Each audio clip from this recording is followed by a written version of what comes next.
sa pagninilay ng Ebanghelyo.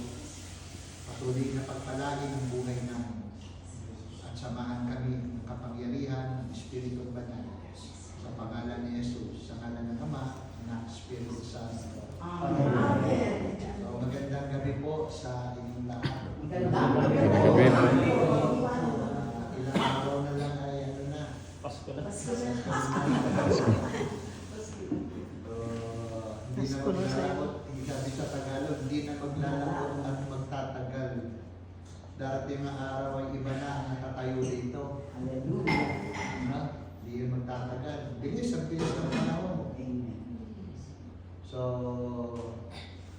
ang gospel natin ngayon, nandiyan sila naka-online. Magandang gabi po sa mga naka-online. Patuloy pa rin po kami nag-pray, lalo yung mga taga-Sydney.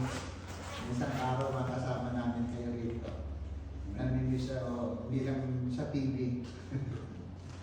So Luke 12, 13 to 21. Okay.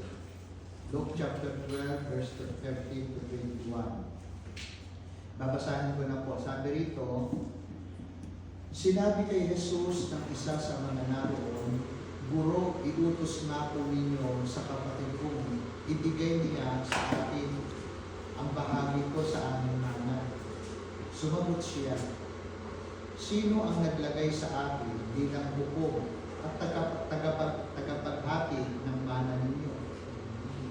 At sinabi niya sa kanilang lahat, mag-ingat kayo sa lahat ng uri ng kasakiman, sapagkat ang buhay ng tao ay wala sa dami ng kanyang kayamanan.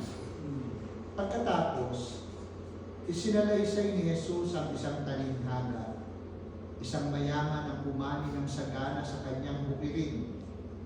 Kaya't nasabi niya sa sarili, ano ang gagawin ko ngayon? Wala na akong paglagyan ng aking mga ani. Alam ko na, ipagigiba ko ang aking mga kamalig at magpapatayo ako ng mas malaki. Doon ko ilalagay ang aking ani at ibang ari-arian. Pagkatapos ay sasabihin ko sa aking sarili, marami ka nang naipon para sa mahabang panahon. Kaya't magpahinga ka na lamang, kumain, uminom, at magpasarap sa buhay. Ngunit sinabi sa kanya ng Diyos, hangal, sa gabi ring ito'y babawian ka ng buhay. Kanino ngayon mapupunta ang mga inilaan mo para sa iyong sarili? Ganyan ang sasakitin ng sino mang nag-iipon ng kayamanan para sa sarili, ngunit dukha naman sa paningin ng Diyos. Mga kapwa ko lingkod sa Panginoon, ito ang mabuting balita ng ating Panginoong Jesucristo. Praise to you, Lord Jesus. Salamat sa Diyos. Pwede na po tayo po. So, bago natin tawagin ang magbibigay sa atin ng reflection, una, sabi ko, sa Lunes, babawi ako sa chair, makasama ko. Kasi wala nagpaalala sa akin ng Linggo na hindi ko pa nagkabasa yung gospel. Palagay ko, hindi na. Kasi si Brother Paul, alam ko, tatayo yan. Sumasagot nga eh. Nagpapanta nga ako ng still, sabi daw ni Brother, hindi ko naman narinig yan, sabi ni Brother Paul, still na naman. Oo, pero kidding aside, ano talaga eh, nakili ako.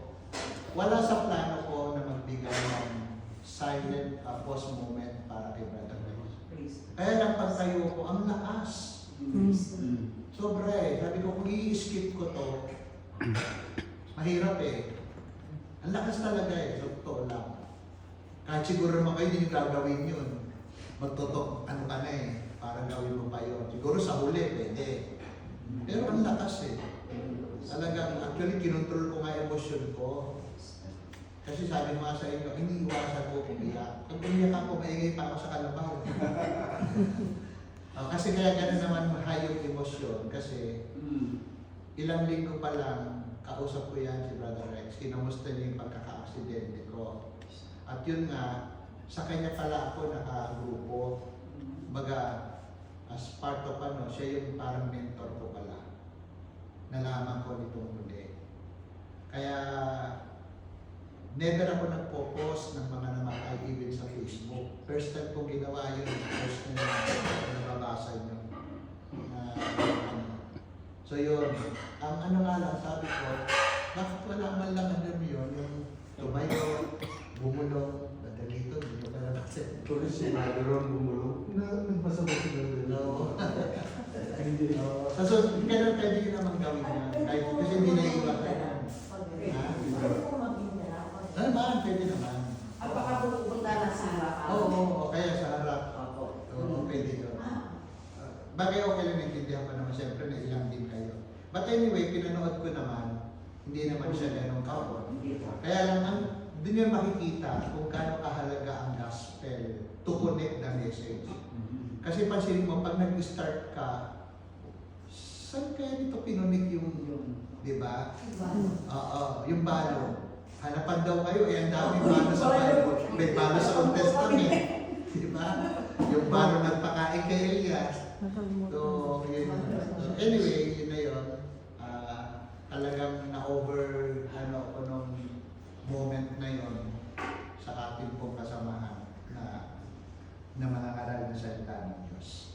So, pinanood ko naman, review ko yung talk. After that, kagabi rin, pinanood ko. Ano naman, yun lang talaga, doon mo makikita how important.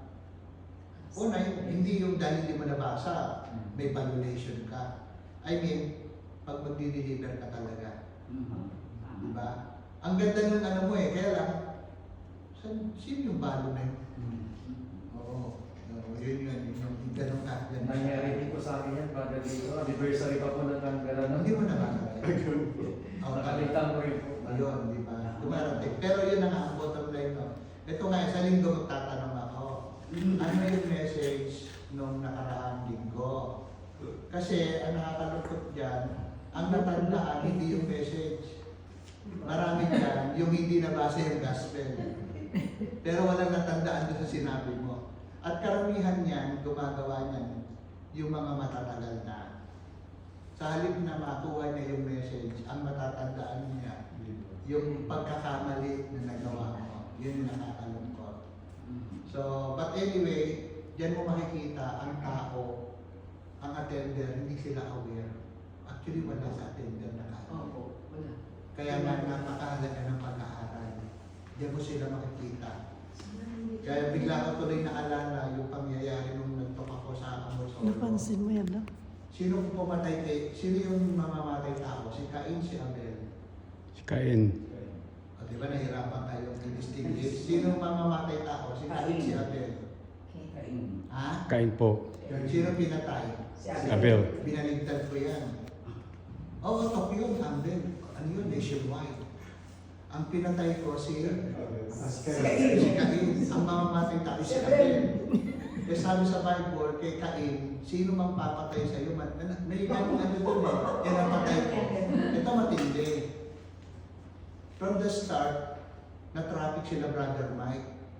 Nakikinig sa radyo. Sabi niya sa PSG, may PSG pa noon.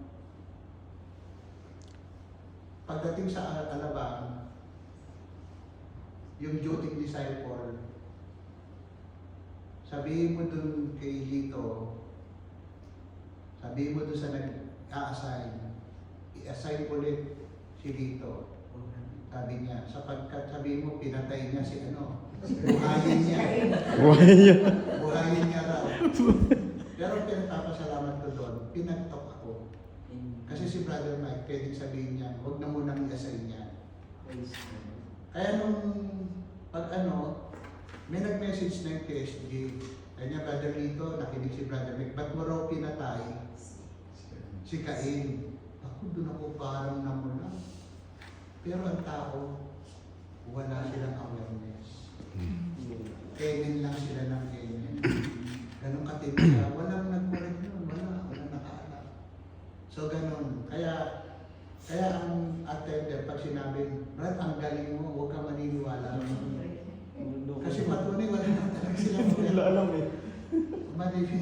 Yun yung So So, but anyway, salamat sa Diyos na yun na nga, hindi natin talaga naiiwasan yun, nangyayari. Basta importante lang, yun nga, ang isang ano doon, na importante mag-aral ang ng salita ng Diyos. Okay, ngayon po ay tawagin natin ang magbibigay ng pagpapala sa ating Sister Salve.